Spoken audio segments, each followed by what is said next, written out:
नमस्कार मित्रों, मैं डॉक्टर राजकुमार संस्कृत सौर्यम चैनल में आपका हार्दिक स्वागत एवं अभिनंदन करता हूं। मित्रों, मेरे चैनल पे यदि आप पहली बार आए हों तो मेरे चैनल को आप सब्सक्राइब लाइक कर लें, जिससे कि गुरुजनों का विशिष्ट व्याख्यान, शास्त्रों का पंक्तिशः अध्ययन का वीडियो जैसे ही हम अपलोड करें वो तत्क्षण आपको नोटिफिकेशन के रूप में प्राप्त हो जाए। अपने इष्ट मित्रों को भी वीडियो शेयर करें जो संस्कृत अनुरागी हैं, जो विश्वविद्यालय महाविद्यालय के जो छात्र हैं, उन सबको, जो प्रतियोगी छात्र हैं, सबको इस अधिक से अधिक लोगों के पास लाभ मिले। मित्रों, आज के जो विशिष्ट वक्ता हैं, उस विशिष्ट वक्ता का मैं संस्कृत सौर्यम चैनल की तरफ से, अपने पूरी टीम की तरफ से उनका हार्दिक स्वागत एवं अभिनंदन करता हूं। आइए मित्रों, हम चलते हैं एक विशेष व्याख्यान की तरफ। धन्यवाद मित्रों। नमस्कार। श्री कृष्ण गोविंद हरे मुरारे,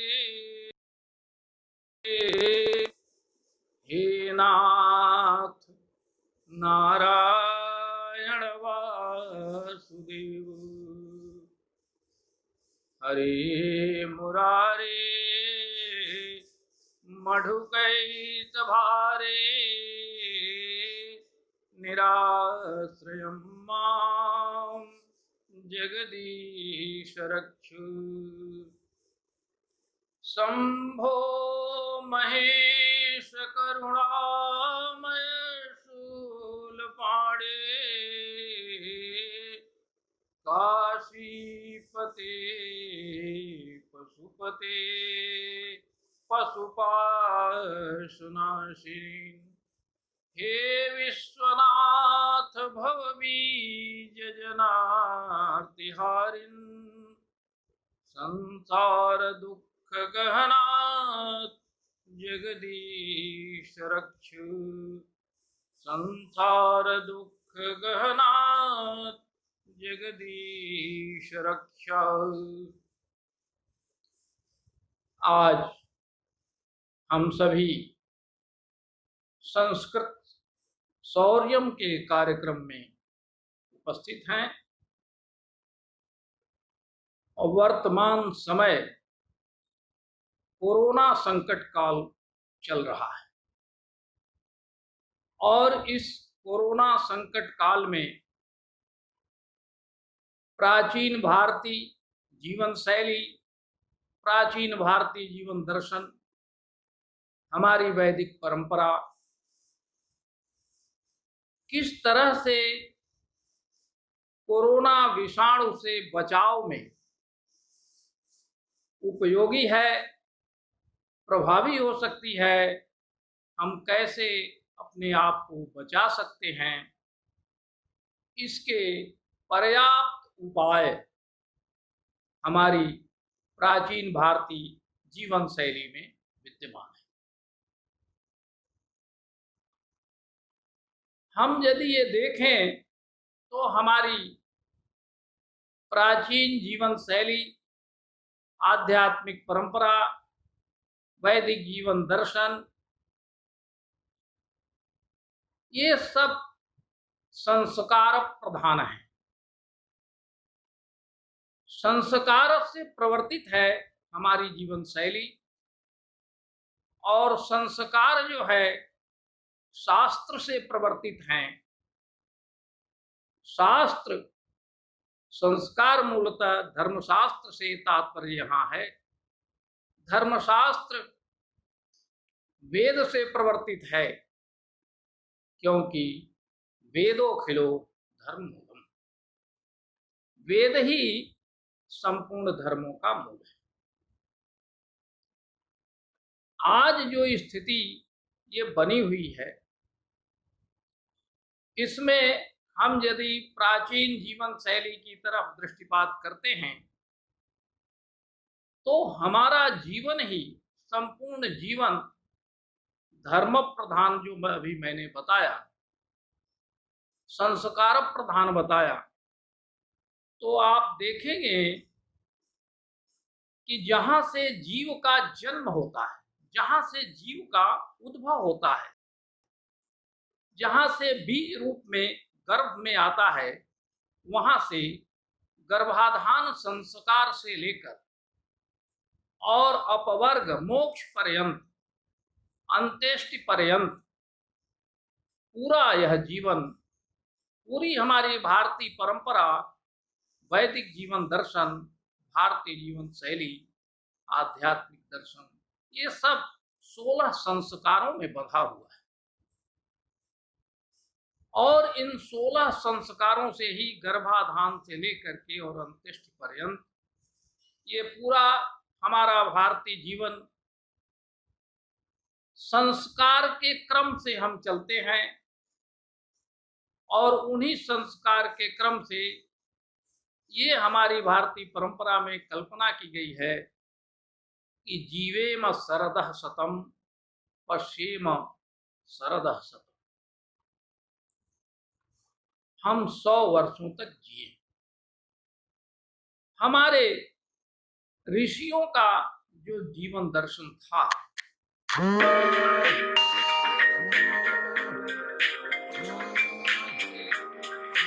ऋषियों के जीवन दर्शन को देखिए तो प्रातः काल ब्राह्म मुहूर्त में जागरण होता था। पहले हम भारतीय जीवन परंपरा में त्रिकाल संध्या से यदि प्रारंभ करें तो भारतीय जीवन परंपरा में त्रिकाल संध्या की परंपरा है। और यह त्रिकाल संध्या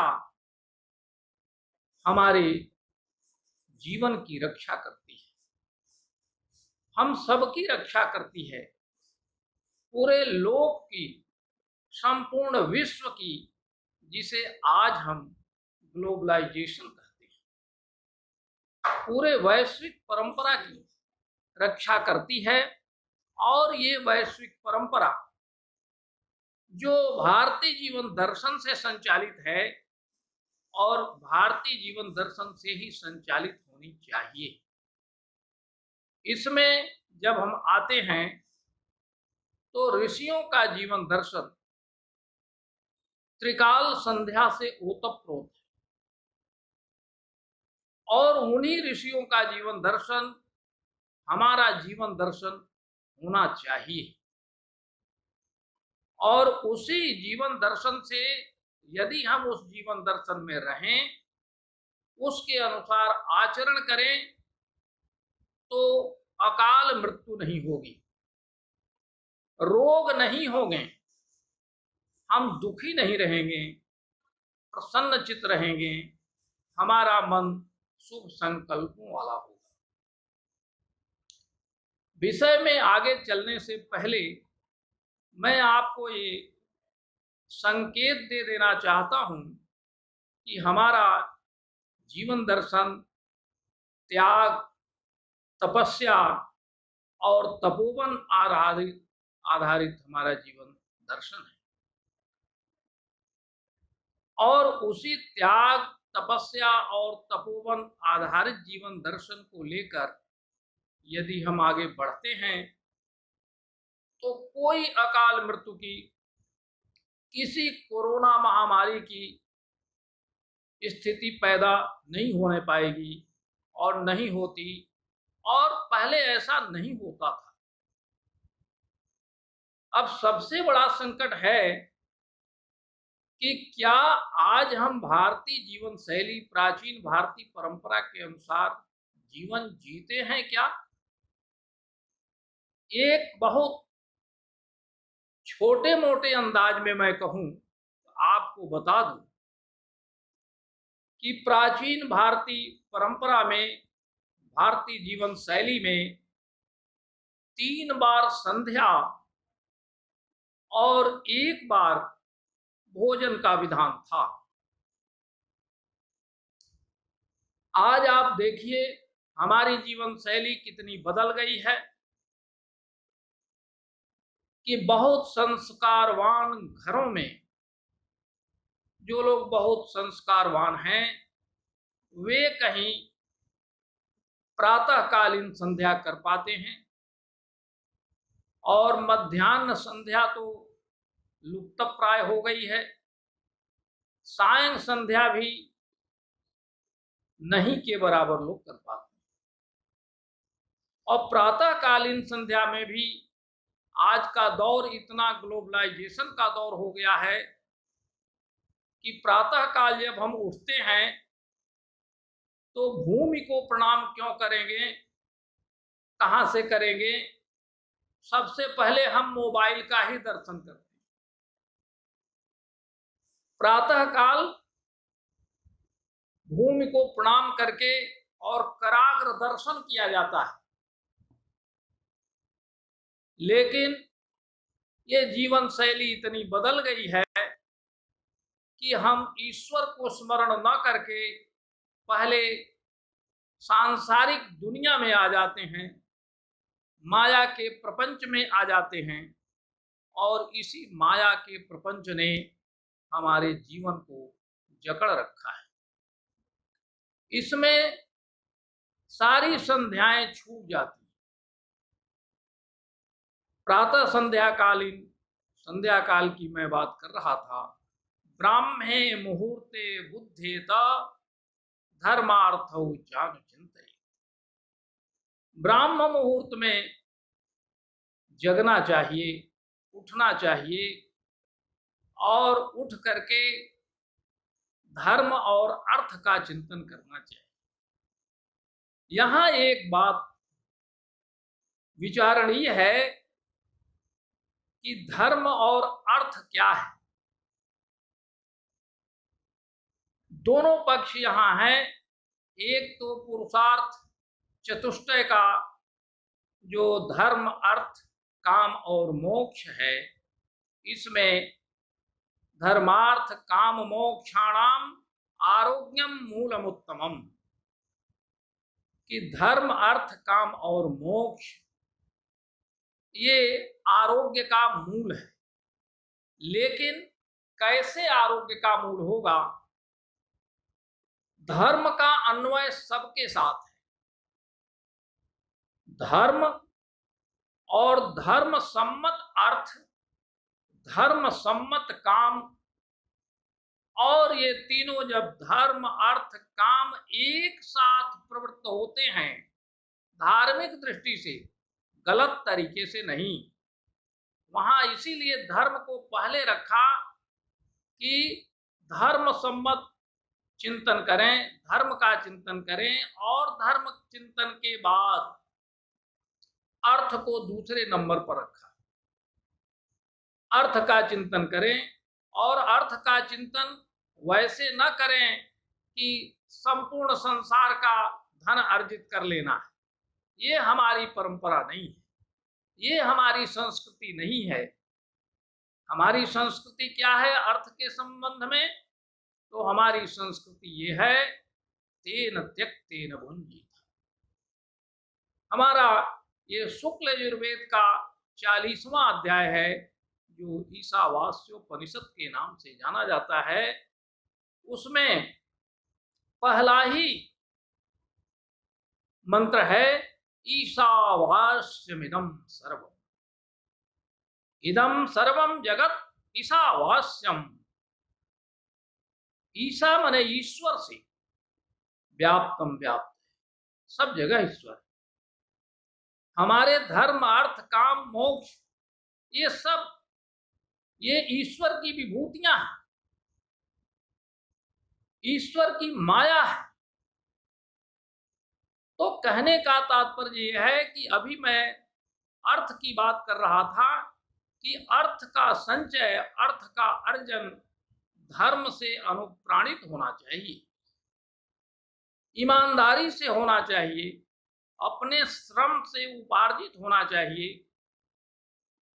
वो अर्थ आपके लिए आरोग्यप्रद होगा, वो अर्थ लाभदायक होगा, वो अर्थ आपके लिए श्रेयस्कर होगा।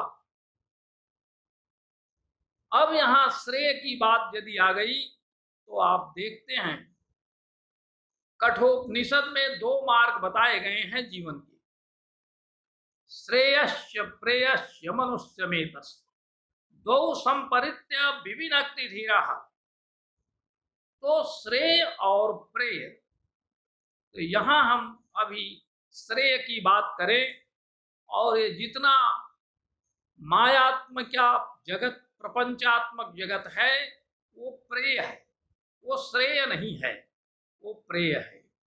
प्रेय वो है जो आपको प्रिय लगता है, जो आपके लिए सुखकर लगता है, आनंददायक होता है।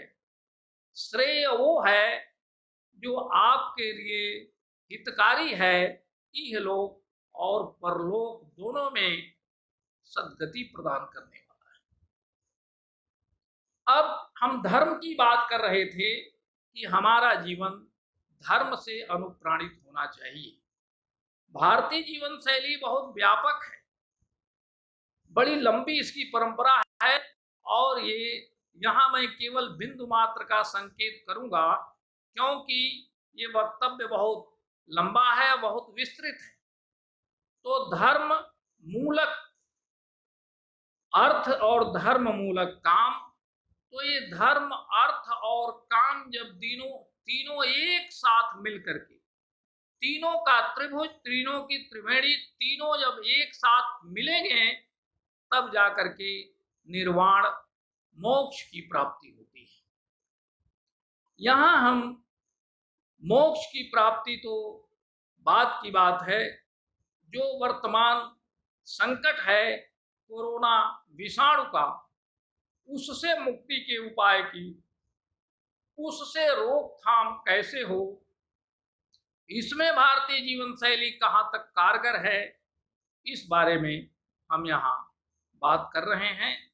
तो धर्म में जो त्रिकाल संध्या का प्रकरण चल रहा था, हमारा जीवन दर्शन ये कहता है कि प्रातःकालीन संध्या, ब्राह्मे मुहूर्ते बुद्धेत धर्मार्थौ चानुचिंतयेत, ब्राह्म मुहूर्त में जागरण करना चाहिए, क्योंकि वो देव काल होता है, और उस देव काल में हम आप सभी कहते हैं ना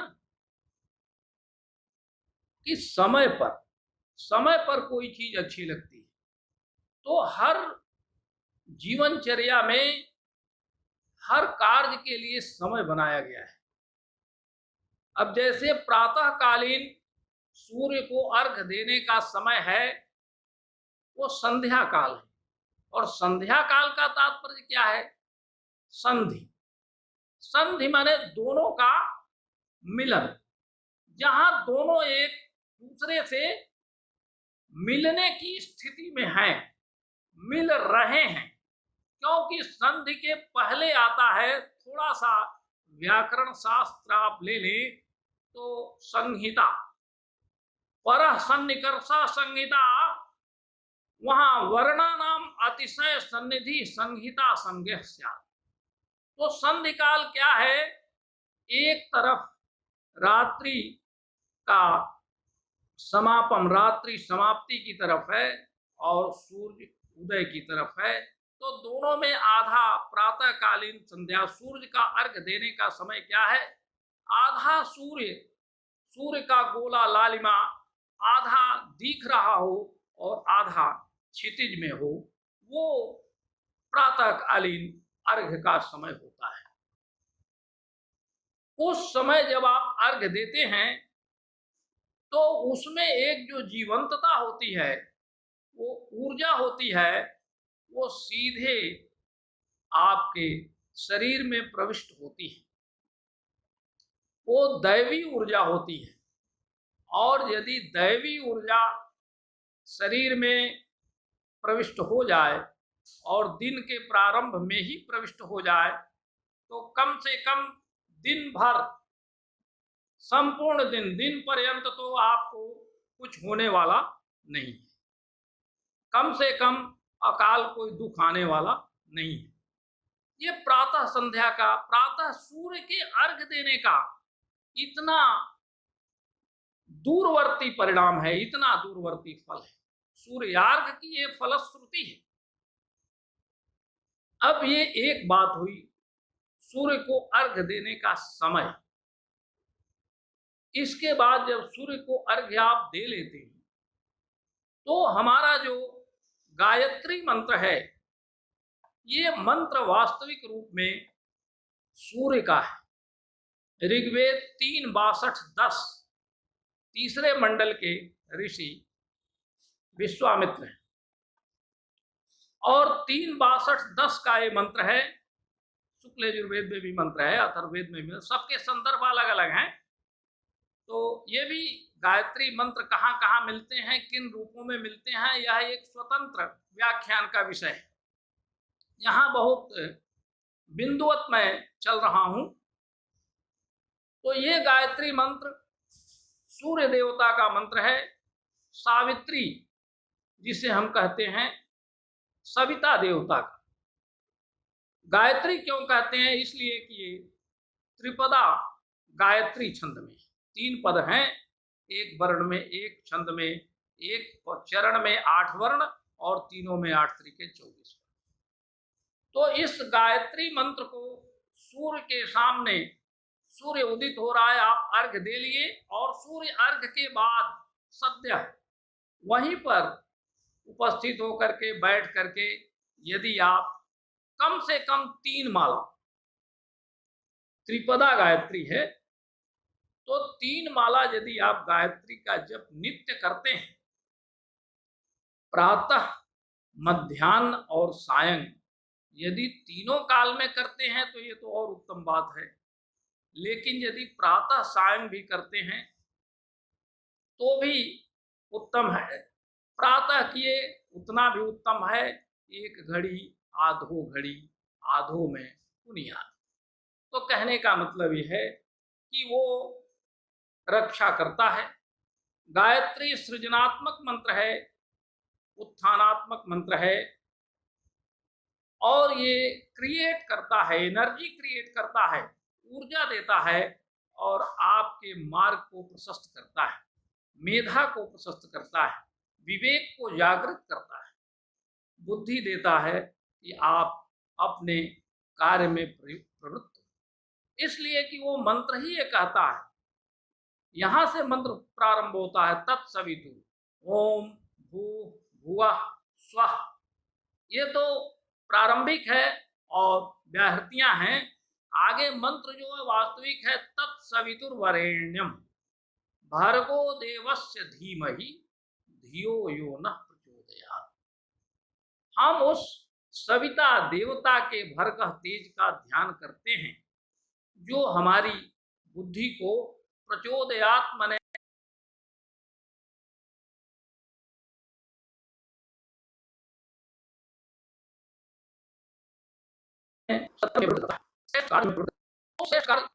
क्या है?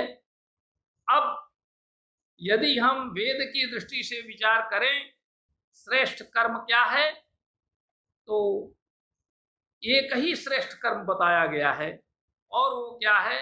यज्ञो वै श्रेष्ठतमं कर्म। यज्ञ ही सबसे श्रेष्ठ कर्म है। अब सामान्य जन तो यही कहेगा कि तो क्या यही दिन भर यही कार्य है क्या कि दिन भर बैठ करके यज्ञ ही करते रहें? लेकिन यज्ञ केवल एक माने 2 अक्षर का ये शब्द है यज्ञ। लेकिन यज्ञ की जब हम व्युत्पत्ति करते हैं तो वो होता है देव पूजा संगत करण दान। यज धातु है, और यज धातु देव पूजा संगत करण दान। ये भी बहुत लंबी व्याख्या है इसकी। यज्ञो वै देवः, यज्ञो वै देवता। यज्ञ स्वयं में देवता है, और यज्ञ क्या है? पूजा है। यज्ञ क्या है? देवता के साथ मिलना है, संगत करण है। संगत करण और दान, देवता के लिए दान करना है। तो देवता, पूजा, संगत करण और दान, आप इससे चलिए।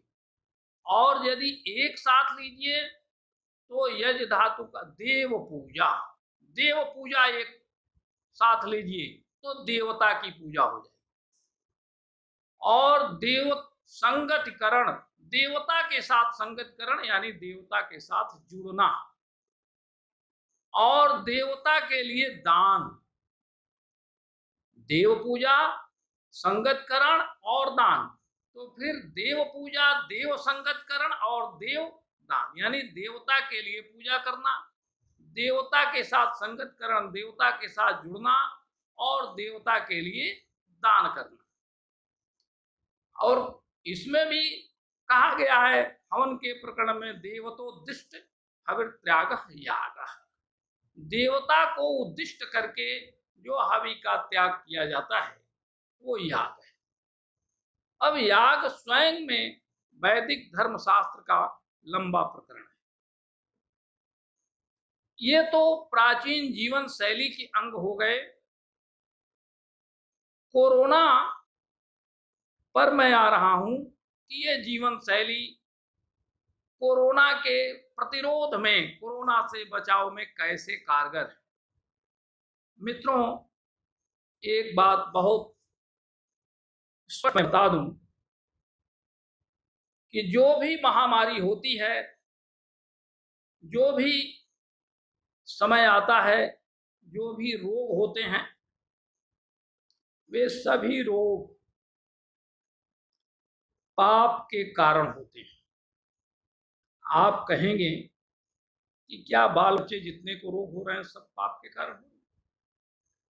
एक छोटा बच्चा है, वो कौन सा पाप किया है कि जन्म लेते ही, जन्म के 5 साल, 2 साल, 4 साल बाद, 6 महीना बाद मर जाता है? वो एक अलग प्रकरण है। क्यों पाप क्यों मूल है, तो आप जब चलेंगे तो ये वैदिक चिंतन तो कहता ही है।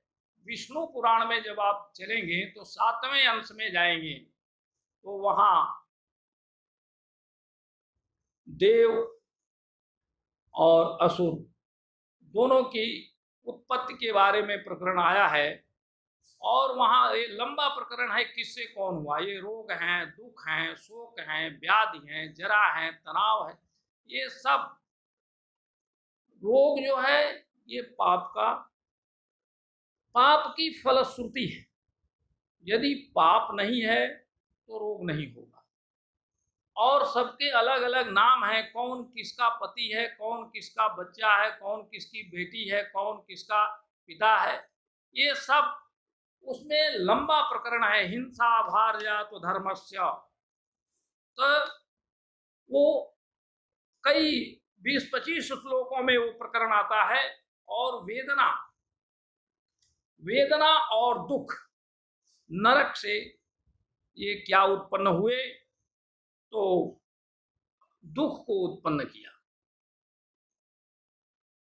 और हिंसा क्या है, हिंसा भार्यात्व धर्मस्य, हिंसा जो है अधर्म की भार्या है, स्त्री है। तो हिंसा और अधर्म दोनों जब मिले तो उससे क्या होगा, उससे रोग उत्पन्न। ये मैं नहीं कह रहा हूं, विष्णु पुराण जब आप खोलेंगे 7वें अंश में वो प्रकरण है।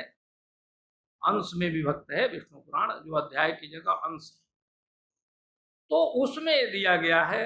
मैं इस बात की पुष्टि कर रहा हूं कि रोग अनायास नहीं होते। कोरोना महामारी ये अनायास नहीं आती। धर्म के जो तत्व हैं, जो सत्य है, परोपकार है, दया है, व्रत है, उपवास है, उसका आचरण करने वाले लोग हैं। आज बहुत बड़ा संकट है। हम दर्शन की भाषा में कह लें, ईमानदारी, ये सब उपेक्षित हो गई है। कोई भी जगत हो, प्रकृति जब ये देखती है कि अब अत्याचार बहुत बढ़ गया है, सहन नहीं होता, तब जो है प्रकृति अपना रौद्र रूप लेती है। और प्रकृति सबसे पहले हमारे मानसिक संकल्प को ध्वस्त कर देती है। मानसिक संकल्प जब ध्वस्त होता है तो जैसा मन होता है वैसा ही आचरण हम करते हैं, और वैसे ही आचरण से वैसा कार्य होता है। तो कहने का मतलब सबसे पहले मन प्रभावित होता है, क्योंकि मन एवं मनुष्याणाम कारणम बंध मोक्षयो हो, और गीता में भी है चंचलम ही मन। ठोस रूप में जब आते हैं, आप सोचते होंगे कि क्या दर्शन की बात बहुत हो रही है, डायरेक्ट बताइए कि मेडिसिन कहाँ है, कोरोना विषाणु से बचने का कारगर तरीका कहाँ है, मेडिसिन कहाँ है। मैं वही बताऊंगा, बता रहा हूं, लेकिन एक बात की ओर मैं संकेत कर देना ये अवश्य चाहता हूं कि आखिर ये स्थिति ही क्यों आई, दवा लेने की जरूरत ही क्यों पड़ी, रोग हुआ ही क्यों। बात ये चिंतनीय है। प्रक्षालनाधिपंकस्य दूरात स्पर्शनम वरम। पांक में कीचड़ में चले जाएं और पैर धुले, इससे बढ़िया है कि हम कीचड़ में जाएं ही। आखिर हमने भारतीय जीवन शैली का परित्याग क्यों कर दिया, क्या उसका दुष्परिणाम नहीं होगा। अभिवादनशीलस्य नित्यं वृद्धोपसेविनः चत्वारितस्य वर्धन्ते आयुर्विद्या यशोबलम्। कहाँ आज अभिवादनशीलस्य नित्यं वृद्धोपसेविनः कहाँ है, पूर्वजों के प्रति आदर भाव कहाँ है। पितृपक्ष में भी हम तर्पण नहीं कर पाते, क्या पितर कुपित नहीं होंगे। आज वर्तमान जीवन में वृद्धाश्रम बना हुआ है, सरकारी वृद्धाश्रम, जो माता पिता हमको पैदा किए, इतने योग्य बनाए, हमारे गुरु इतने योग्य बनाए, उनको हम भूल जाते हैं। इतना ग्लोबलाइजेशन आ गया है, इतना हम अपने उत्थान के प्रति व्यस्त हो गए। जब ये कृतज्ञ भाव नहीं है, कृतज्ञता आ गई, हम किए गए उपकार को नहीं मानते हैं, तो वो ये पूर्वजों की आह लगती है। आप हमारी वैदिक जीवन शैली में देखिए, हमारा ऋषि प्रार्थना करता है देवता से, अग्नि सूक्त में आप आएंगे तो लास्ट में अंतिम में यही मंत्र है। सब कुछ कहने के बाद ऋषि प्रार्थना करता है कि स न पी देव, स न पी देव सूनवेग्ने सुपायनो भव, सचस्वा न स्वस्तये, सचस्वा न स्वस्तये, सचस्वा न स्वस्तये। हे अग्नि देवता, हमारे लिए तुम उसी तरह से सचेष्ट रहो, सुलभ रहो, हमारे कल्याण के प्रति सचेष्ट रहो, जैसे एक पिता अपने पुत्र के लिए सचेष्ट रहता है। अब आप ये बताइए, ये प्रार्थना हम तब कर पाएंगे जब हम प्रातः अग्निहोत्र करेंगे, प्रातः संध्या करेंगे, मध्याह्न संध्या करेंगे, सायं संध्या करेंगे। सायं संध्या ये क्या है, प्रातः मध्याह्न और सायं, ये तीन संध्याएं 3 बार दवा लेने की बराबर है। आप आइए, अब मैं मेडिकल फील्ड में, मेडिकल क्षेत्र में प्रवेश कर रहा हूं और भारतीय जीवन शैली को, चिकित्सा के आज जो आधुनिक चिकित्सा के मानदंड हैं उस पर मैं कस रहा हूं। तो ये 3 जो समय बताया गया है, डॉक्टर के यहाँ जाइए तो वो कहता है कि सुबह, दोपहर और शाम 3 समय ये दवा लीजिए। हमारे यहाँ तो बताया गया है कि प्रातः संध्या, मध्याह्न संध्या और सायं संध्या, 3 संध्या करिए। ये दवाएं हैं, लेकिन हमने दवा लेना बंद कर दिया। आप बताइए, जब आप दवा लेना बंद कर देंगे तो रोग बढ़ेगा नहीं, रोग आपको अपने आगोश में नहीं लेगा, हमारे देवता कुपित नहीं होंगे। डॉक्टर यही ना कहता है कि आपको दवा लेनी है और 3 बार लेनी है, तो आप तो आते हैं, क्योंकि डॉक्टर 1500 रुपया फीस लिया रहता है, तो हम आते हैं तो तुरंत, अरे डॉक्टर साहब बताए हैं इसलिए दवा लेनी है। लेकिन जो वैदिक ऋषि बताता है, जो वैदिक आचार्य बताता है, अब तो वैदिक आचार्य भी, ज्योतिषी आचार्य भी दक्षिणा लेने लगे हैं। लेकिन हमारे यहाँ दक्षिणा है, वो भी वर्तंत और कौत्स की परंपरा में, स्वांतः सुखाय की परंपरा में वो है लेकिन दक्षिणा वसूलने का, धनराशि लेने का विधान नहीं है। त्रिकाल संध्या में जब हम 3 समय वो यदि संध्या करते हैं तो औषधि का काम करता है, ये मैंने पहले ही बताया। कोरोना विषाणु की तरफ ही हम चल रहे हैं। महामारी क्यों आती है? आप गीता में भगवान श्री कृष्ण क्या कहते हैं? महामारी तब आती है यदा यदा हि धर्मस्य ग्लानिर्भवति भारत। बहुत प्रसिद्ध श्लोक है, सभी जानते हैं। धर्म की ग्लानि और अधर्म का उत्थान। यदा यदा हि धर्मस्य ग्लानिर्भवति भारत अभ्युत्थानम अधर्मस्य तदात्मानं सृजामि। आप बहुत ध्यान से देखिए, धर्म की ग्लानि होती, इतने कह करके भगवान ने छोड़ नहीं दिया। केवल धर्म की ग्लानि हो, इतना तक भी यदि रहे तो कुछ बात बिगड़ने से बच सकती है। लेकिन दूसरे चरण में क्या कहा? धर्म की ग्लानि कर करके ही नहीं छोड़ दिया। उसका अगला चरण क्या है? धर्म की ग्लानि होती है और अधर्म का उत्थान होता है।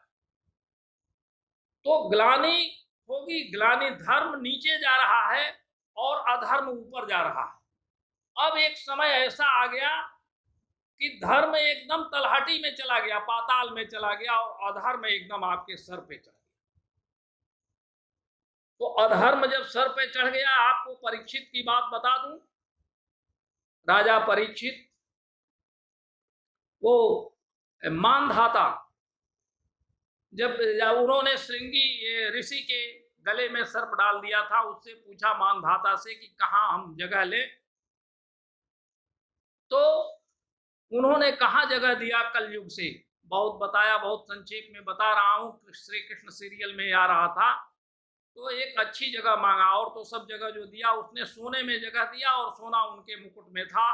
तत्काल प्रभाव पड़ा और मानधाता राजा की बुद्धि थोड़ी देर के लिए विचलित हो गई, और उन्होंने श्रृंगी ऋषि के गले में सर्प डाल दिया। आप ये बताइए, जिस कलयुग के अंश मात्र के प्रभाव से इतनी बड़ी घटना हो गई, आज कलयुग का पूरा संपूर्ण चरण चल रहा है, और उसमें धर्म की ग्लानि हो और अधर्म का उत्थान हो, अधर्म जो है हमारे सर पे चढ़ जाए, तो क्या प्रकृति संतुलित रह पाएगी?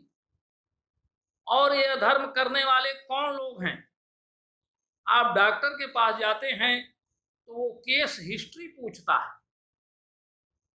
केस हिस्ट्री का मतलब क्या है? आपके पिताजी को ये रोग था, एक सामान्य रोग, शुगर, मधुमेह ले लीजिए, वो पूछता है क्या आपके पिताजी को था, आपके माताजी को था, उनको नहीं था तो क्या उनके माताजी को था? तो ये कई पीढ़ियों तक केस हिस्ट्री देखता है। फिर पैथोलॉजिकल टेस्ट होता है। कहने का मतलब केस हिस्ट्री हम देखते हैं, उसी तरह से धर्म की केस हिस्ट्री होती है। अधर्म का, इसकी भी केस हिस्ट्री होती है, केवल एक जन्म से नहीं होता। पूर्व काल में जो धर्म आप करते हैं उसका यदि भोग नहीं हो पाता तो दूसरे जन्म में उस धर्म का भोग करते हैं। जो लोग आज राजा बन जा रहे हैं, मंत्री बन जा रहे हैं, चुनाव जीत करके बन जा रहे हैं, हम कहते हैं अरे वो तो कोई काम ही नहीं किया और इतना बड़ा बन गया। हम आप जानते नहीं, बिना धर्म के कोई नहीं बनता। उसके पूर्व जन्म का धर्म अवशिष्ट है, उसके खाते में बैंक बैलेंस है। वो जब तक उसका भोग रहेगा वो करेगा, और जब उसका भोग, धर्म का भोग समाप्त हो जाएगा, धर्म समाप्त हो जाएगा, तो वो चुनाव हार जाते हैं। अब आप कहेंगे कि ये दिखता कहाँ है? दिखता नहीं, अपूर्व। हमारे यहाँ वेद में एक अपूर्व है, अपूर्व जो है वो दिखता नहीं है। यज्ञ करने से, धर्म करने से एक अपूर्व बनता है, अपूर्व अदृष्ट होता है। वो आपके विवेक को जागृत करता है, मानसिक संकल्प को शुद्ध करता है। तो हमारा मानसिक संकल्प क्यों बिगड़ गया? आखिर चीन के वुहान से उन वैज्ञानिकों के मन में क्या आया होगा कि उन्होंने कोरोना विषाणु उत्पन्न किया, वैश्विक महामारी उत्पन्न किया। हमारे यहाँ तो तन में मना शिव संकल्प सुक्त की भावना है, शिव संकल्प की बात कही गई है। हमारा मन शुभ संकल्पों वाला हो, सभी लोग हित की बात कही गई है, सर्वे सुखिनः सर्वे भवन्तु सुखिनः की बात कही गई है। तो फिर इतना बड़ा अधर्म का बीज मानसिक संकल्प में कैसे आया और उन्होंने कोरोना विषाणु को कैसे उत्पन्न किया, कैसे जागृत किया। तो कहने का मतलब ये है कि ये मानसिक संकल्प भी शुद्ध होना चाहिए। अब आप आइए, जैसे उसमें सैनिटाइजेशन, हम आते हैं तो क्या करते हैं, हमारे यहाँ क्या है, पहले जब हम तो त्रिकाल संध्या में स्नान 3 बार हम स्नान करते थे। शौच शुद्धि जो स्वच्छता अभियान को हमारी भारत सरकार, हमारे प्रधानमंत्री नरेंद्र मोदी जी भी स्वच्छता अभियान बहुत पहले से चला रहे हैं, चल भी रहा है। तो स्वच्छता, ये जो साबुन से हाथ धुलना है, तो यहाँ तो साबुन से हाथ धुलने तक ही सीमित है। हमारे यहाँ तो 3 बार स्नान की परंपरा, त्रिकाल संध्या में 3 बार स्नान करें, जब लोग शंका जाइए तब भी शुद्धि की परंपरा है। तो शुद्धि की परंपरा तो हमारे यहाँ परंपरा में पग पग पर है। कोई बाहर से यदि आता है, आप देखिए प्राचीन परंपरा में गुरु आते थे, उनका पैर धुला जाता था, पैर पखारा जाता था। और पहले ये सोशल डिस्टेंसिंग इस तरह से नहीं थी। सोशल डिस्टेंसिंग का मतलब हमारे यहाँ मर्यादा पालन में था, एक दूरी रहती थी, मर्यादा की दूरी होती थी। और मर्यादा की दूरी में कोई आता भी था, आप गुरु के समीप जाइए, गुरु शिष्य परंपरा जो है हमारे यहाँ बहुत प्रशस्त रही है। तो गुरु के समीप जाइए तो एक दूरी बना करके खड़े होने का था, और जब तक गुरु अनुमति नहीं देता था तब तक आप बैठ नहीं सकते थे। हाँ, हमारे यहाँ चरण स्पर्श की भी परंपरा है। अब आप कहेंगे उस चरण स्पर्श तो साक्षात उसमें तो कहीं दूरी नहीं है। चरण स्पर्श उन लोगों के लिए था जिनका गुरु से शिष्य का जो तादाद, एकता स्थापित हो गई थी। और ये धर्म की उत्कृष्टता की बात है, तो जहां धर्म की उत्कृष्टता हो जाती है वहां कोई विषाणु नहीं होता। तो वहां जब भगवान ने कहा कि परित्राणाय साधूनाम विनाशाय च दुष्कृताम, 2 तात्पर्य हैं उसके, साधुओं के परित्राण और दुष्टों के विनाश के लिए। परित्राणाय साधूनाम विनाशाय च दुष्कृताम धर्म संस्थापनार्थाय संभवामि युगे युगे। आप इसी में मेडिकल को यदि कसिए तो क्या होता है, परित्राणाय साधूनाम, कोई यदि फोड़ा आपको हो गया तो कैसे ठीक होगा, फोड़े की रक्षा करनी है, स्वास्थ्य की रक्षा करनी है, फोड़ा को विनाश करना है, कैसे ठीक होगा। तो आप ऊपर ऊपर केवल यदि उसमें दवा लगाते रहिए, मलहम पट्टी करते रहिए तो ठीक नहीं होगा। क्या करना होगा, फोड़े के अंदर जो पस है, मवाद है, उसको हमको निकालना होगा। और उसको निकालने के लिए शरीर के जिस अंश में वो फोड़ा हुआ है उसको ऑपरेशन करना है, चीरना पड़ता है। तो चीरना जो है वो शरीर, वो विध्वंसात्मक धर्म है। हम शरीर के उस अंग को चीरते हैं जिस अंग में कैंसर हो जाता है, काट के निकाल देते हैं। तो उसी तरह से साधुओं का परित्राण, जो स्वस्थ है, अच्छा है, उसका परित्राण, जो अंग अच्छा है उसको बचाना है और जो खराब है उसको नष्ट करके काट के फेंक देना है। तो परित्राणाय साधूनाम विनाशाय च दुष्कृताम, जब तक दुष्टों का विनाश नहीं होगा तब तक साधुओं का परित्राण नहीं होने वाला है। अब कहेंगे ये तो आप कर्म क्षेत्र की, युद्ध क्षेत्र की, भगवान की बात कर रहे हैं, इससे कोरोना का क्या लेना देना है। कोरोना का लेना देना है क्यों कि जब अभी मैंने बताया कि 3 बार दवा लेनी है त्रिकाल संध्या में। अब इसको आप ये आइए, परित्राण, दुष्टों का विनाश जब तक नहीं हो। दुष्ट क्या है, जो इतने हमारे दुष्ट भावना है, जो दुष्प्रवृत्तियों को जन्म देने वाली है। आखिर कोरोना विषाणु की उत्पत्ति तो हुई होगी ना, वो भावना आई होगी कि हमको ऐसा विषाणु बनाना है जिससे पूरा विश्व तबाह हो जाए। तो यही दुष्प्रवृत्ति है, यही दुर्भावना है। और इसी दुर्भावना से वो हुआ और आज कोरोना विषाणु ने वैश्विक महामारी का रूप ले लिया। आप यदि दुर्गा सप्तशती में चलते हैं तो वहां क्या लिखा है? महामाया महाकाली महामारी क्षुधा तथा निद्रा तृष्णा चैक वीरा काल रात्रि। तो ये प्रकृति वशात परिस्थिति वश ये महामारी जो आती है ये ईश्वर का प्रकोप है, ये दैवी प्रकोप इसको कहते हैं, क्योंकि आज तक अभी तक इसका कोई वैक्सीन कोई कारगर इलाज नहीं।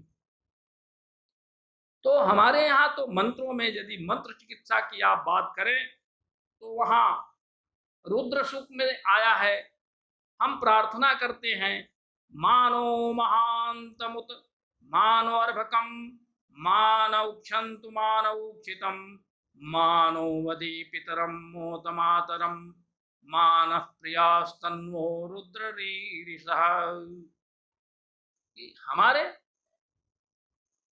माता पिता मानस्तों के आगे जब करते हैं मानस्तों के तनय मान आयुषी मानो गोसु मानो रोरुसु वीरिता मानस्तों के तनय मान आयुषी मानो गोसु मानवे अश्वे सुरीरिधा मानो वीरान रुद्र भामिनु बधिरविस्मंता सदमित्वा हवामहे। रुद्र से हम प्रार्थना करते हैं, मानस्तों के पौत्र पुत्रियों की हत्या मत करिए, रक्षा करिए, गर्भस्थ शिशुओं की रक्षा करिए, जो गर्भ हैं उनकी रक्षा करिए, हमारे प्रजाओं की रक्षा करिए, हमारे अश्वों की रक्षा करिए। देवता से हम रक्षा के लिए प्रार्थना करते हैं। और सबसे पहले हम जब भी करते हैं तो जब भी संकल्प करते हैं तो हम शिव संकल्प सूक्त का पाठ करते हैं। आप बताइए, जो व्यक्ति जो प्राचीन जीवन शैली में जीता है और तीनों समय त्रिकाल संध्या करे और 3 बार शिव सूक्त का पाठ करे, संकल्प सूक्त, तो गलत कर ही नहीं सकता, गलत उससे होगा ही नहीं। और शिव से प्रार्थना की गई है कि क्या शिव से ये प्रार्थना की गई है, यज्ञ कर्म करोमि तत्तदखिलम शंभो तवाराधनम। पूरे मंत्र में क्या कहता है?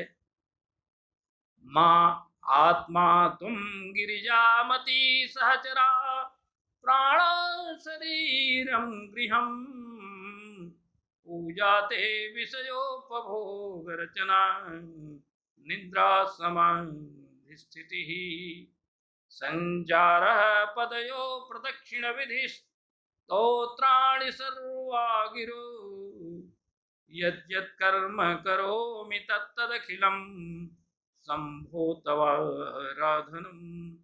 स्पष्ट इसमें कह दिया, बहुत बताने की बात नहीं है कि तुम ही हमारे माता पिता हो, आत्मा तुम गिरिजामती सहचरा प्राणा शरीरम, तुम ही आत्मा हो, आत्मा तुम गिरिजामती, गिरिजा हमारी बुद्धि, सहचरा प्राणा साथ रहने वाले प्राण, शरीरम गृहम शरीर गृह घर है। और लास्ट में ये कह दिया कि यद यद करोमि, यद यद कर्म करोमि, हे ईश्वर, हे भगवान शिव, मैं जो जो करता हूँ सब तेरी पूजा है।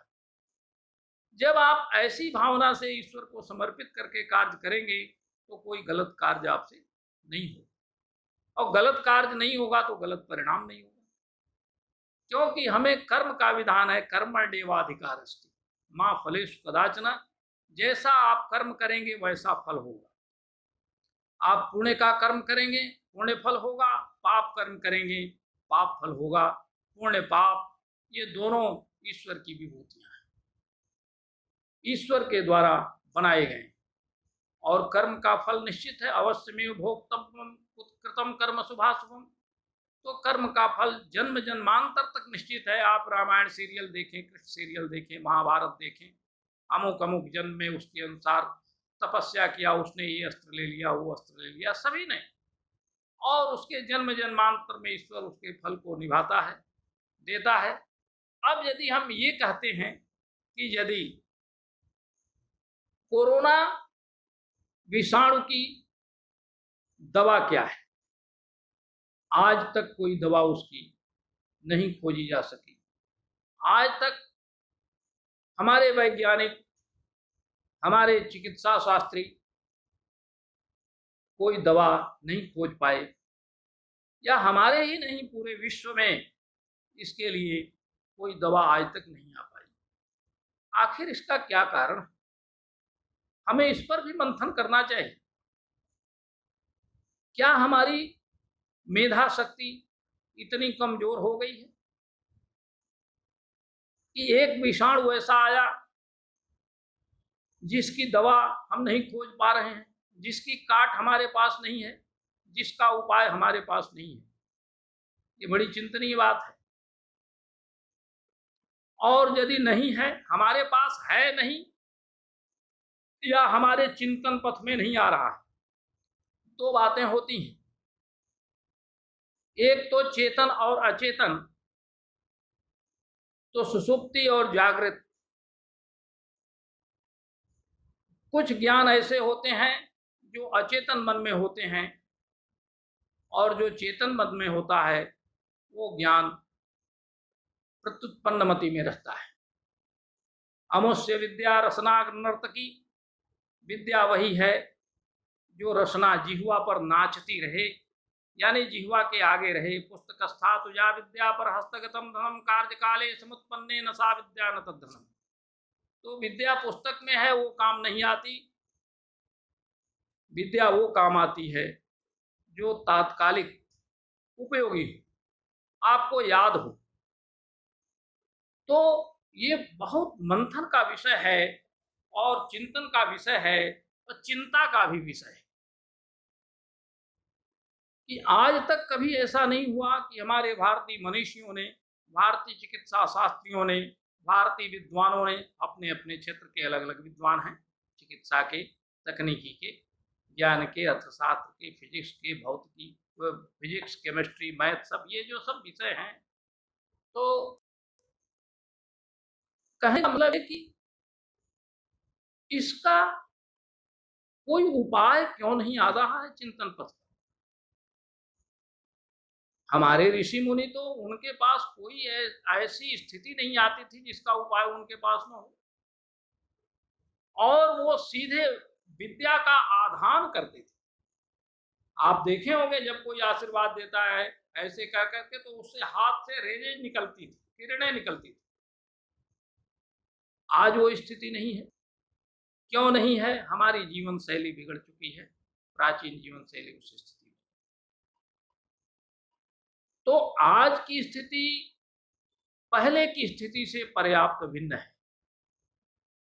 और पूजा बताए ना, पूजा केवल ईश्वर की आराधना ही पूजा नहीं है, श्रेष्ठ कर्म।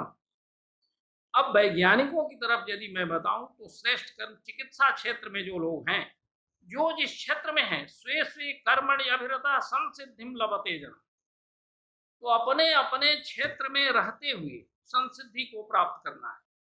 चिकित्सा क्षेत्र में रहने वाला आज डॉक्टर, चिकित्सक अपने क्षेत्र में चिंतन करे, वही उसकी पूजा, वही उसका व्यवहार है। योग कर्मसु कौशलम, कर्म में कुशलता। और कर्म में कुशलता तब होगी जब बिल्कुल ईमानदार, डेड ऑनेस्ट लोग चुने जाएंगे, डेड ऑनेस्ट लोग उस क्षेत्र में आएंगे। और इसका कार्य कौन करता है? हम ही आप करते हैं। सिलेक्शन कमेटी करती है, भारत सरकार करती है, कमेटी बना देती है, तो हम ही लोग करते हैं। तो हमें उन लोगों को चुनना है जो ईमानदार हो, सत्यनिष्ठ हो, अपने दायित्व के प्रति उत्तरदायी हो। ऐसे लोगों को ले आना है। आखिर ये चिंतन का विषय है कि नहीं कि आजकल कोई वैक्सीन आज तक नहीं निकल पाई। यदि कोविड-19 दिसंबर 19 से भी 19 से भी जोड़ा जाए तो ये 6ठा महीना चल रहा है, जून, और 6 महीने में अब तक कोई कारगर दवा या कारगर वैक्सीन नहीं बन पाई। या तो हमारी चिंतन शक्ति इतनी कमजोर हो चुकी है, हमारी मेधा इतनी कमजोर हो गई है कि हम इसका उपाय नहीं ढूंढ पा रहे हैं, और या तो हम यूं कहें कि जब कोई दवा न मिल पाए, जब सारे अस्त्र फेल कर जाएं, सारी स्थितियां प्रतिकूल हो जाएं, तब भगवान क्या कहते हैं? सर्वधर्मान् परित्यज्य मामेकं शरणं व्रज अहं त्वां सर्वपापेभ्यो मोक्षयिष्यामि मा शुचः। कहने का मतलब ये है, सर्वधर्मान परित्यज्य का सर्व कर्मान परित्यज्य।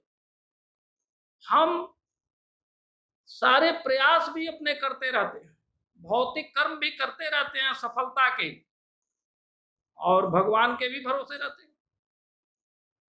भगवान ये नहीं कहता, भगवान क्या कहता है, अरे जब बिल्कुल थक जाओ, निराश हो जाओ, अपने कर्मों से थक जाओ, कोई उपाय न चले, तब मेरी शरण में आओ। आप ध्रुव का लीजिए, वृत्तांत लीजिए, किसी की लीजिए, आप भगवान श्री कृष्ण को, कृष्ण के उसमें देखिए, कृष्ण सीरियल में देखिए, जब सक्टासुर आता है, मैं तो देख रहा था, सक्टासुर भगवान बाल रूप में है और उनके एकदम संधि की स्थिति बन जाती है कि वो तब आता है जब सकट एकदम भगवान के मस्तक के पास आ जाता है, कि जैसे एकदम दबाने ही वाला हो सक्टासुर बाल रूप को, भगवान के बाल रूप को दबा दे। तो उस समय भगवान अपने पैर से, जरा सा पैर जैसे बच्चा खेलता है उसी तरह से पैर चलाते हैं और सक्टासुर उनके चिथड़ा चिथड़ा। तो कहने का मतलब उस परिस्थिति को आने दो ना।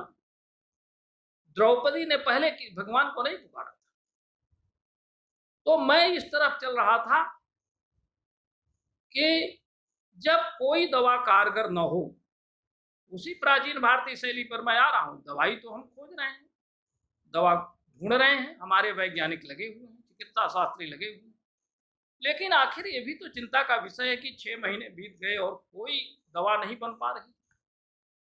तो ये भी ईश्वर की ही कृपा कहिए या ईश्वर का प्रकोप कहिए कि हमारे चिंतन में, हमारे मेधा में वो दवा नहीं आ पा रही। क्योंकि दवा यदि आ भी जाएगी तो सबसे पहले उस दवा का प्रयोग साधु नहीं बल्कि असाधु लोग करेंगे। क्यों करेंगे? इसलिए कि दवा वो बड़ी महंगी होगी, उनकी पहुंच में होगी। जो साधु होता है वो भगवान के आश्रय होता है, उसके पास पैसा बहुत कम होता है, नहीं होता है। जितने ऋषि मुनि थे उनके पास कोई धन कोष था क्या? नहीं था। तो ये साधना सिद्धि तपस्वियों के पास होती है और उनके पास धनार्जन का नहीं होता। तो कहने का मतलब ये महामारी दैवी प्रदत्त महामारी है, दैवी महामारी है, और ये स्पष्ट करता है कि इस संसार में, इस विश्व में धर्म कमजोर हो गया है और अधर्म बढ़ गया है, उसी गीता के शब्दों में कहें। और इसके लिए मेरी दृष्टि में, मैं सबकी बात तो नहीं करता, मैं थोड़ा बेबाक बोलता हूँ, मेरी दृष्टि में वो समय आ गया है जब भगवान श्री कृष्ण ने कहा था कि परित्राणाय साधूनां। आज विश्व के हर क्षेत्र में जो सज्जन लोग हैं, ईमानदार लोग हैं, वास्तव में सत्कर्म पर कल चलने वाले हैं, आचरण करने वाले हैं, वो उपेक्षित हैं। उनको एक किनारे लगा दिया गया है, और जितने गलत किस्म के लोग हैं वो इस समय प्रचलन में हैं, वो आगे हैं। अब आप कहेंगे कि क्या जितने लोग आगे हैं सब उसमें गलत ही? सभी उसमें गलत नहीं है। कुछ तो प्राचीन जो पूर्व जन्म के पुण्य का भोग कर रहे हैं, वो उनका पुण्य भोग जब समाप्त हो जाएगा तो वो भी वहां से हट जाएंगे। लेकिन इस जन्म में जो ईमानदार लोग हैं, मैं बहुत कई क्षेत्रों की बात नहीं करूंगा, संकेत में इतना ही कहूंगा कि जो ईमानदार हैं, धर्मशील हैं, आचरणशील हैं, वे लोग उपेक्षित हैं, गिनाने की जरूरत नहीं है। शिक्षा क्षेत्र से लेकर के हर क्षेत्र इसमें शामिल है। हमारा पूरा विश्व, पूरा देश शामिल है, हम सभी इसमें शामिल हैं। हम ही तो निर्णय करते हैं ना, हम ही किसी कमेटी में रहते हैं। तो कहने का मतलब हमें उस जीवन शैली में, हमें विचार में, ईमानदारी में, सत्य में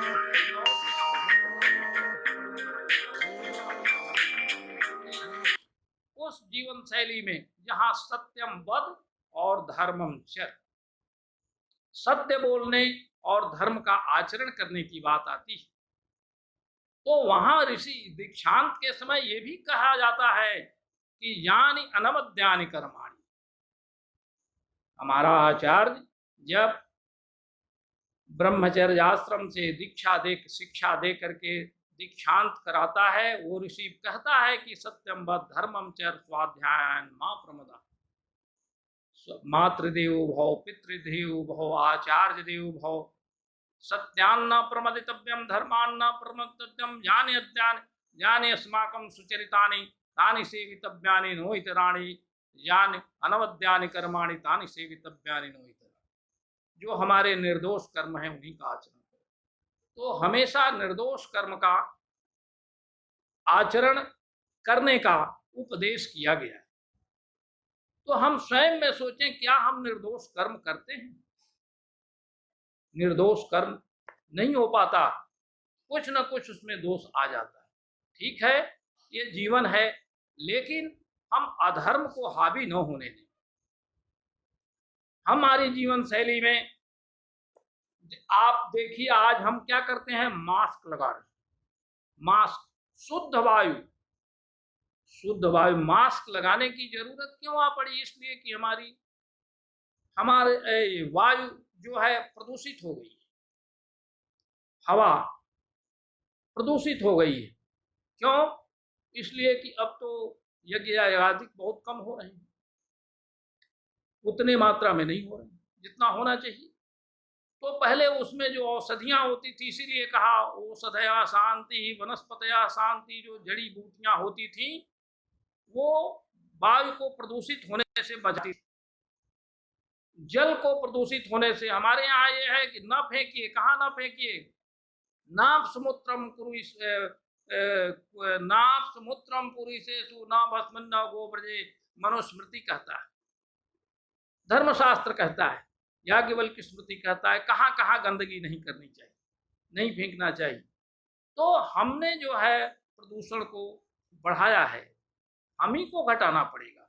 उद्धरेत आत्मनात्मानम नात्मानम अवसादेत, कोई दूसरा करने नहीं आए। तो जो हम वायु को शुद्ध करें, पेड़ पौधे लगाएं, पर्यावरण संरक्षित करें, ये बात है। तो मेडिकल फील्ड में जो आचमनीकरण, थोड़ा सा आपको आचमनीकरण को बता दूं, क्योंकि आचमनीकरण जल का स्पर्श करता है। वो जल का स्पर्श क्या है? जो आज हम आते हैं, हाथ पांव धुलते हैं, जल स्पर्श करके अंतःकरण को शुद्ध करता है। ये उसी आचमनीकरण जो है वो सैनिटाइजेशन का एक अंग है। जो मर्यादा की दूरी हमने बताई कि वो ईश्वर, वो गुरु शिष्य परंपरा में मर्यादा थी। जब वो गुरु आदेश करता था तब हम बैठते थे, आदेश करता था तब पास जाते थे। आज भी है, प्रवेश करने से पहले क्या मैं अंदर आ सकता हूँ? तो गुरु जी बोलते हैं हाँ आ जाओ, या थोड़ी देर बाद, अभी 2 मिनट बाद। तो बिना उनकी अनुमति के हम पास नहीं जाते थे। ये मर्यादा जनित दूरी थी। अब उसको आज हमने सोशल डिस्टेंसिंग कह दिया है। हमारे चतुर्वर्णाश्रम में ब्राह्मण क्षत्रिय वैश्य शूद्र के ये जो था वो विधान उसके अनुसार नहीं विधान था, जात व्यवस्था ये नहीं थी, एक कर्म व्यवस्था थी। आज हम दूसरे के कर्मों में हस्तक्षेप कर दिए हैं। दूसरे का जो क्षेत्र है, ब्राह्मण के क्षेत्र में अन्य वर्ण आ गए हैं, अन्य वर्ण के क्षेत्र में ब्राह्मण आ गए हैं। तो ये व्यवस्था जो है दूषित हो रही है, हम उस व्यवस्था में नहीं चल पा रहे हैं। आवश्यकता है हमें अपनी व्यवस्था में रहने की, अपने आचरण में रहने की। अभी एक बात केवल हमने त्रिकाल संध्या पर भी, और उसमें भी कम बात कही। ये पूरा कई वॉल्यूम का भारतीय जीवन शैली और कोरोना विषाणु का एक एक पग पग पर है। मानो बधाय हत्नवे जिहीडानस्य रीरध, दुर्गा सप्तती में आता, रोगान शेषान अपहंसि तुष्टारुष्टा तु कामान सकलान अभिष्टान स्वामाश्रितानाम न विपन्नराणाम स्वामाश्रिता याश्रयताम प्रयांति। रोग को दूर करने के मंत्र हैं, सर्वाबाधा विनिर्मुक्तो, ये सभी सिद्ध मंत्र हैं। सर्वाबाधा प्रसन्नम, सर्वाबाधा विनिर्मुक्त, पूरा मंत्र मैं नहीं बोल रहा हूं। क्यों? इसलिए कि ये संकेत मात्र है। आप दुर्गा सप्तशती को पढ़िए, कोई भी स्तोत्र पढ़िए, जो देवता आपका प्रिय हो उसकी आराधना करिए। और सावधानी तो हर समय अपेक्षित है। देवता भी सावधानी से चलते थे, वो चाहे राम रहे हों, चाहे कृष्ण रहे हों, चाहे राम रावण युद्ध रहा हो, चाहे कृष्ण कंस युद्ध रहा हो। शुरू से देवासुरा उभे प्राजापत्या संयत्ता, तो देव और असुर रहे और दोनों की लड़ाई चलती रही। धर्म और अधर्म की लड़ाई चलती रहती है। इसमें हमें ये प्रयास करना है कि हम अपने अपने आचरण से, अपने कार्य पद्धति से, अपनी जीवन शैली से अपने को उत्कृष्ट रखें, अपना जीवन पवित्र रखें। और जीवन पवित्र रहेगा तो उसमें कोई विषाणु प्रवेश नहीं करेगा। इन्हीं भावनाओं के साथ अब हम प्राचीन जीवन शैली की तरफ लौटे और हम सबके सुख की कामना करते हुए अपनी वाणी को यहीं विराम देते हैं। तन में मनः शिव संकल्पमस्तु। और अंत में इस संस्कृत सौरजम के संचालक और संस्कृत को शौर्य प्रदान करने वाले, यही संस्कृत का शौर्य है कि आज संस्कृत को आपने यूट्यूब, फेसबुक के माध्यम से पूरे वैश्विक जगत को पहुंचाया है। और कोरोना विषाणु में कारगर जो भारतीय जीवन शैली, इसकी पद्धति है, इसका इलाज है, इसका उपाय है, कोरोना के प्रतिरोध के लिए आप विश्व में फैला रहे हैं। संस्कृत का वास्तविक शौर्य यही है। और इसके लिए संस्कृत सौरम को और राजकुमार जी को मैं बहुत बहुत धन्यवाद देता हूँ। और इन भावनाओं के साथ संस्कृत सौरजम आगे बढ़े, संस्कृत आगे बढ़े और हम प्राचीन भारतीय जीवन शैली की बात करते रहें, उसमें अनुप्राणित होते रहें। जयत संस्कृतम, जयतु भारतम, तन्मे मनः शिव संकल्पमस्तु।